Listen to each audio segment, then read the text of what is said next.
पंकजा मुंडे यांच्या audio clip प्रकरणात चौकशी व्हावी, महाविकास आघाडीचे उमेदवार बजरंग सोनवणे यांनी आता मागणी केली। ऑडिओ क्लिप प्रकरणी निवडणूक आयोगाने चौकशी करावी, चुकीच्या गुन्ह्यांमध्ये माझं नाव जोडलं जाते असं सोनवणेंनी म्हटलं। महायुतीच्या उमेदवार पंकजा मुंडे आणि अपक्ष उमेदवार रविकांत राठोड यांच्यातील ऑडिओ क्लिप समाज माध्यमांवर व्हायरल होत आहे।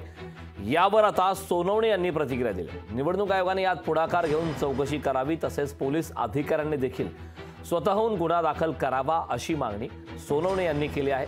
तर जिल्ह्यात केवळ भावनिक राजकारण केलं जात आहे, 10 वर्षात कोणताही विकास केला नाही असा थेट आरोप सोनवणे यांनी यावेळी केला।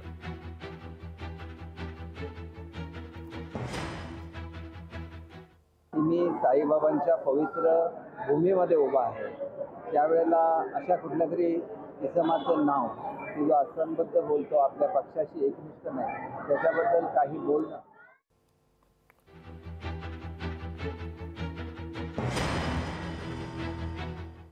शिवसेना उद्धव बाळासाहेब ठाकरे पक्षाचे नेते संजय राऊत यांनी मोठा गौप्यस्फोट केलाय।